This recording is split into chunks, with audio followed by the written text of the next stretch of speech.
Police भरतीमधील 1600 मीटरचा event रद्द होणार आहे का? तर नमस्कार विद्यार्थी मित्रांनो, स्वागत आहे तुमचं माझ्या यूट्यूब चॅनलमध्ये. तर विद्यार्थी मित्रांनो, तुम्ही जर पोलीस भरतीची तयारी करत असाल तर हा व्हिडिओ तुमच्यासाठी अत्यंत महत्त्वपूर्ण ठरणार आहे.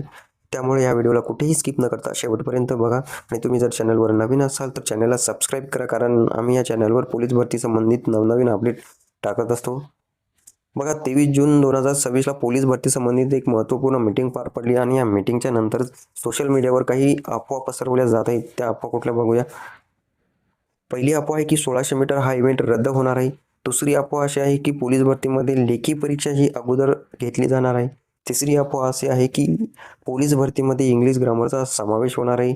त्यानंतर 2.5 किलोमीटरचा यामध्ये समावेश होणार आहे किंवा मग 800 मीटरचा यामध्ये समावेश होणार आहे. तर बघा मित्रांनो, ह्या सर्व ज्या अफवा आहेत ह्या 23 जूनच्या मीटिंगनंतरच समोर आलेल्या आहेत. होऊ शकतं की त्या मीटिंगमध्ये यांच्यावर चर्चा झालेली असावी, हा चर्चेचा विषय असावा. पण सध्या तरी पोलीस भरतीमध्ये कुठलाही बदल झालेला नाही. कुठलाही बदल झालेला ऑफिशियल जी-आर आलेला नाही, कुठलीही ऑफिशियल नोटिफिकेशन आलेली नाही. त्यामुळे सध्या तरी पोलीस भरतीमध्ये कुठेही बदल झालेला नाही. पण जर 23 जूनच्या मीटिंगमध्ये जर यावर चर्चा झालेली असेल तर होऊ शकतं की 1600 मीटरच्या ऐवजी 1600 मीटर हा इव्हेंट रद्द होऊन त्याऐवजी दुसरा एखादा इव्हेंट ते ॲड करतील. कारण पोलीस भरतीमध्ये दर 5-10 वर्षांनी काही ना काही बदल होतच असतो. मागच्या वेळेस पोलीस भरतीमध्ये 5 किलोमीटरचा इव्हेंट होता, तो रद्द करून यांनी 5 किलोमीटरऐवजी 1600 मीटरचा इव्हेंट ॲड केला. त्यानंतर मागच्या काही 2019ची जी भरती होती त्या भरतीमध्ये यांनी लेखी परीक्षा अगोदर घेतली होती आणि पोलीस भरती लेवलचे जे पदं आहेत ते केंद्रामध्ये किंवा मग इतर काही राज्यामध्ये या लेवलच्या पदाच्या लेखी परीक्षा अगोदर होतात. त्यामुळे यावर सुद्धा त्यांनी विचार केलेला असेल तर लेखी परीक्षा अगोदर होण्याची शक्यता नाकारता येत नाही. त्यानंतर इंग्लिश ग्रामरचा सुद्धा यामध्ये समावेश होण्याची शक्यता नाकारता येत नाही. इंग्लिश ग्रामर पोलीस भरतीमध्ये ॲड होऊ शकतं.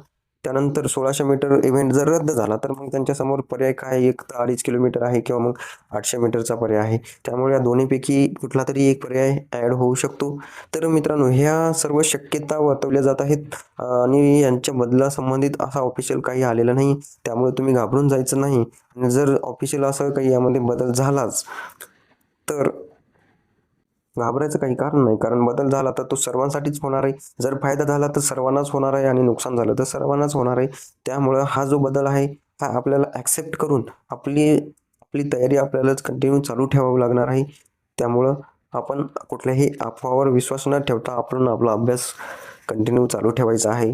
कारण ह्या ज्या सोशल मीडियावर अफवा एवढ्या मोठ्या प्रमाणात पसरवत आहेत तर आपण आपला अभ्यास सोडून यावरच चर्चा करत आहोत. त्यामुळं यावरच्या चर्चा